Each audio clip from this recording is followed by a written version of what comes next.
Olá, irmãos! Sejam bem-vindos à Escola Bíblica da Primeira Igreja Batista de Irajá. Aqui nós estudamos juntos a boa palavra de Deus. Quero fazer o convite a você inscrever-se em nosso canal, ativar o sininho de notificações e a compartilhar os nossos vídeos. Você também pode nos seguir nas nossas redes sociais, EBD, Igreja de Irajá, e Missões, Igreja de Irajá. Vamos orar? Vamos falar com Deus ao início desse nosso estudo? Senhor, muito obrigado pela oportunidade de estudarmos a Tua Palavra. Pedimos que o Senhor agora fale diretamente a cada um dos nossos corações. Cremos em Ti e declaramos que estamos dependentes de Ti para compreendermos a Tua vontade através do estudo da Tua Palavra. Assim eu oro em nome de Jesus. Amém. E nós já vamos para a lição de hoje, mas antes vamos ao momento missionário.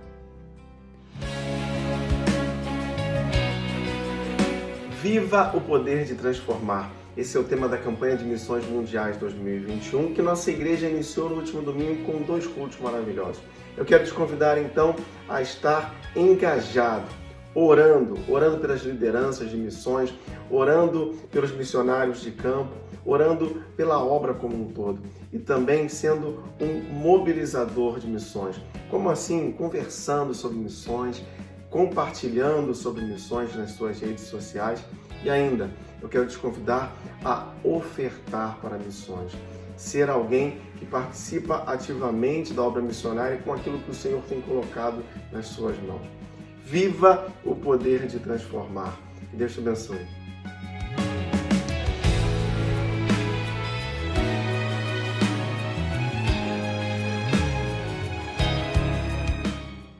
E nós seguimos estudando o tema Gênesis. Para isso, utilizamos a revista Compromisso da editora Convicção. O título da lição de hoje é Deus dá vitória ao homem de fé. Hoje nós vamos tratar dos capítulos 39 a 47 do livro de Gênesis. Aqui, nesse trecho, nós vamos perceber que a bênção do Senhor, ela prevalece mesmo diante das adversidades. E veremos também a habilidade e a prudência que José teve, sendo reconhecidas como um fruto da presença do Espírito Santo em sua vida. A fé provada nas chamas da sensualidade. Gênesis capítulo 39, versos de 1 a 23.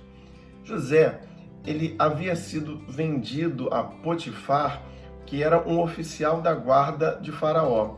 Mas a vida de José, ela tinha um diferencial, mesmo ele enfrentando adversidades. Gênesis capítulo 39, verso 2, diz: O Senhor estava com José, de modo que este prosperou e passou a morar na casa de seu senhor egípcio. O Senhor era com José. Essa era a razão da sua prosperidade. Então, mesmo em uma situação ruim, José, ele prosperava porque o Senhor era com ele. E ao reconhecer isso, então, Potifar, ele colocou José como administrador de sua casa, de todos os seus bens. Só que, mesmo nesse momento, com uma aparente melhora, veio a José uma grande provação. Gênesis capítulo 39, versos de 7 a 9, vai dizer: Depois de certo tempo, a mulher do seu senhor começou a cobiçá-lo e o convidou: Venha, deite-se comigo. Mas ele recusou e lhe disse: Meu senhor não se preocupa com coisa alguma em sua casa, e tudo o que tem deixou aos meus cuidados. Ninguém desta casa está acima de mim. Ele nada me negou, a não ser a senhora, porque é a mulher dele. Como poderia eu, então, cometer algo tão perverso e pecar contra Deus? É interessante nós percebermos aqui o que está ocorrendo no texto. A mulher de Potifar, ela tenta seduzir José. Mas qual é a atitude de José? Ele resistiu à sensualidade daquela mulher. Nós devemos ressaltar aqui que José sabia que aquilo não seria apenas um erro ou uma ofensa a Potifar, que era o seu senhor, mas ele sabia que se ele cometesse aquele pecado, isso seria um erro contra Deus. A mulher, então, ela não vai sossegar aí, ela frustrada e com raiva acusa José de tê-la violentado em uma atitude dissimulada. Mas preste atenção numa coisa, a fé de José, ela estava sendo provada pela sensualidade daquela mulher. E ele então está enfrentando mais um infortúnio. Por isso, por causa dessa situação, ele vai ser jogado na prisão por um crime que ele não havia cometido. Mas em todo o tempo, a boa mão do Senhor estava sobre ele. A fé provada na escuridão do cárcere. Gênesis capítulo 40, versos de 1 a 23. Eu leio os versos de 1 a 4 do capítulo 40. Algum tempo depois, o copeiro e o padeiro do rei do Egito fizeram uma ofensa ao seu senhor, o rei do Egito. O faraó irou-se com os dois oficiais, o chefe dos copeiros e o chefe dos padeiros, e mandou prendê-los na casa do capitão da guarda, na prisão em que José estava. O capitão da guarda os deixou aos cuidados de José, que o servia. Faraó, ele havia enviado para a prisão que José estava, 2 de seus oficiais, ou o copeiro e o padeiro. E em dada situação, tanto o copeiro como o padeiro, eles vão ter sonhos que serão interpretados por José. Diz assim o verso 8 do capítulo 40. Eles responderam: tivemos sonhos, mas não há quem os interprete. Disse-lhe José: não são de Deus as interpretações? Contem-me os seus sonhos. O Senhor, ele usava José mesmo estando ainda na prisão. E aqui eu recomendo que você faça a leitura de todo o trecho, pois você verá que as interpretações dos sonhos, as interpretações que José deu dos sonhos, elas se cumprem, de modo que o padeiro ele é enforcado e o copeiro ele é restaurado à sua posição. Mas nós vemos aqui, ainda nesse trecho, que José havia pedido ao copeiro que, ao retornar à sua posição, ele falasse com o faraó sobre José, ou seja, ele estava pedindo ali uma intervenção a seu favor. O verso 23 do capítulo 40 diz: o chefe dos copeiros, porém, não se lembrou de José. Ao contrário, esqueceu-se dele. Queridos, se em algum momento você sentir-se esquecido, tenha certeza, o Senhor não se esquece dos seus. José, ele não fora livre da prisão naquele momento, quando ele pede a intervenção a seu favor. Talvez algumas pessoas em situações como essa venham a se sentir esquecidos, mas é importante percebermos aqui na história de José que ainda não era o tempo certo da sua libertação. O segredo da nossa vitória, então, ele está na fé e em saber esperar o tempo do Senhor para nossas vidas. Segunda carta de Pedro, capítulo 3, versos 8 e 9, vai dizer: não se esqueçam disto, amados. Para o Senhor, um dia é como 1000 anos, e 1000 anos é como um dia. O Senhor não demora em cumprir a sua promessa, como julgam alguns. Pelo contrário, Ele é paciente com vocês, não querendo que ninguém pereça, mas que todos cheguem ao arrependimento. A fé provada à sombra dos lauréis. Gênesis capítulo 41, versos de 1 a 36. Lauréis significa homenagens, louvores, prêmios. Então a ideia desse subtítulo é a fé que é provada em tempos bons, em tempos de homenagens, de prêmios, de louvores. Pois a nossa fé não é provada apenas em tempos ruins, mas também em tempos bons.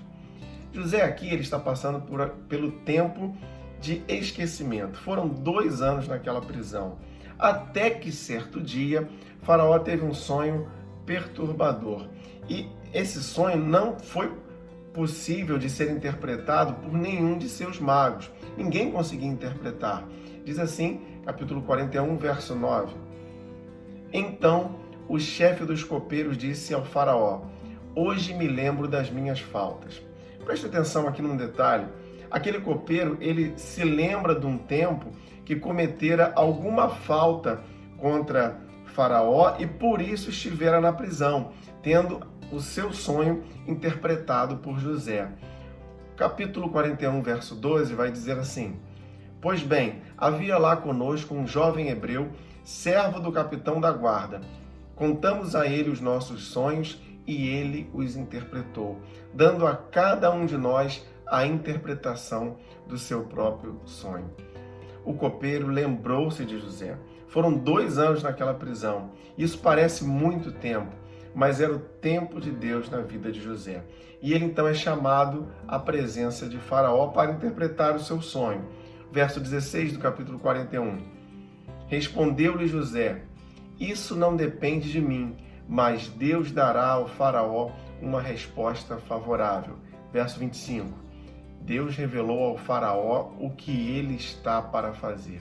A interpretação do sonho, ela falava de 7 anos de fartura e 7 anos de escassez que viriam sobre o Egito.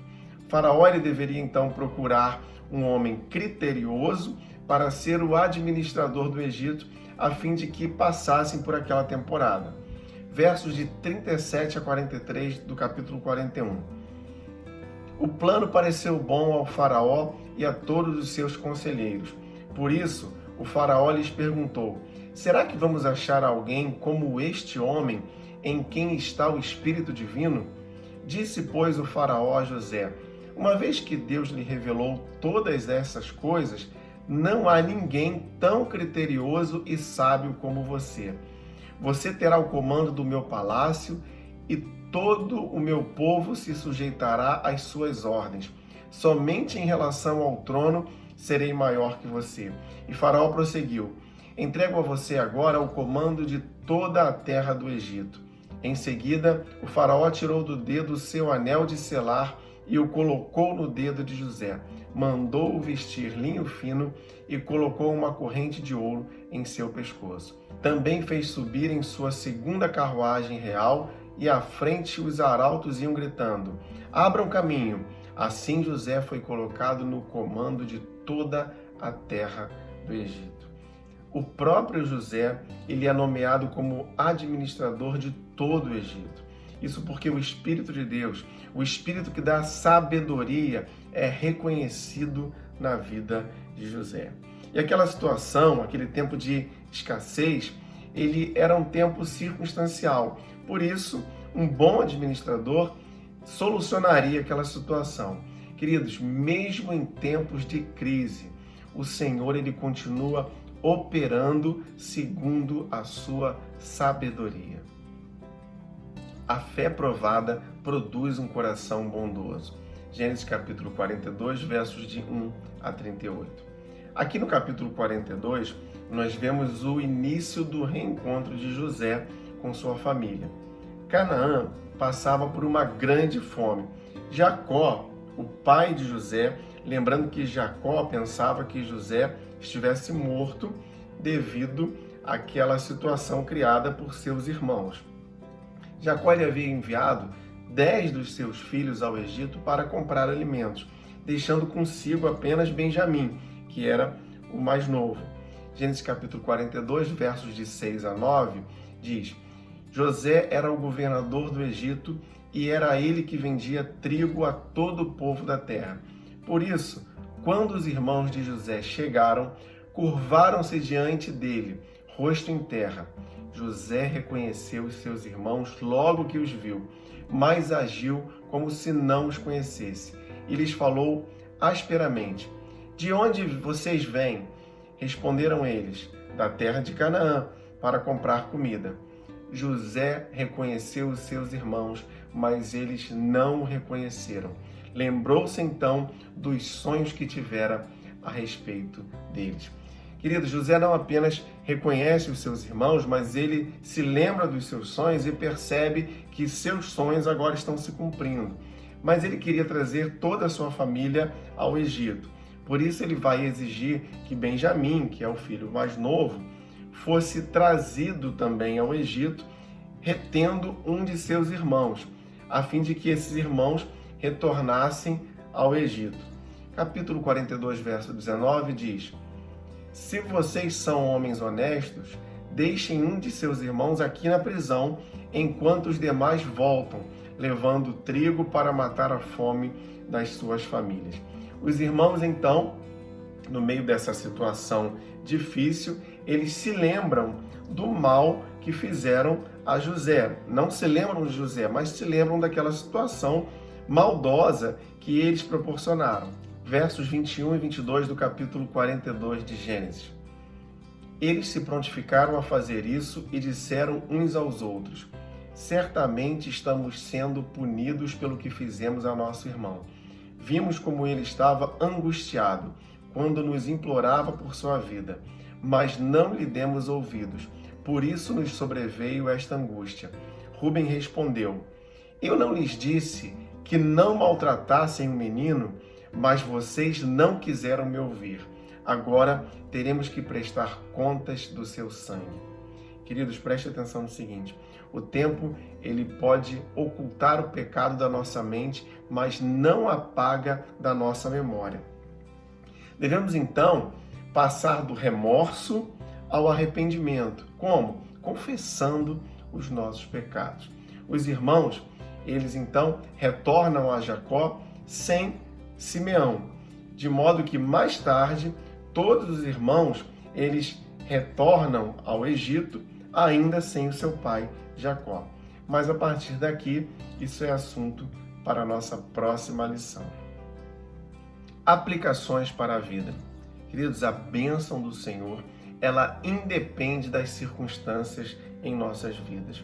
O Senhor, ele nos dá graça e força para superarmos as provações, assim como foi com José. O Senhor, ele também nunca se esquece de nós.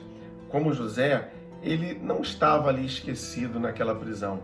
O Senhor, ele também não se esqueceu de você.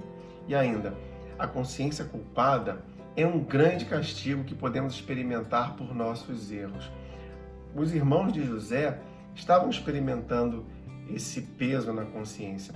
Mas o que devemos fazer então? Se alguém se sente culpado por conta de algum erro cometido, o Senhor, ele tem perdão para todo aquele que se arrepende. Vamos orar, vamos falar com Deus. Querido Deus, nós te louvamos pela oportunidade de estudarmos a tua palavra. Colocamos nossos corações pedindo que haja em nós arrependimento, que haja em nós sabedoria para entendermos o teu tempo em nossas vidas. Peço uma bênção sobre cada uma de nossas famílias, assim eu oro, em nome de Jesus. Amém. E se você gostaria de entrar em contato conosco, enviando a sua dúvida ou seu comentário sobre a lição de hoje, você pode fazer isso através do nosso e-mail ou das nossas redes sociais. Não se esqueça de inscrever-se em nosso canal, ativar o sininho de notificações e compartilhar os nossos vídeos. Você também pode nos seguir nas nossas redes sociais, EBD, Igreja de Irajá, e Missões Igreja de Irajá. Muito obrigado por você que está conosco aqui na Escola Bíblica da Primeira Igreja Batista de Irajá. E não se esqueça, leia, estude, entenda a Bíblia.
Liberdade e ao mundo transformar.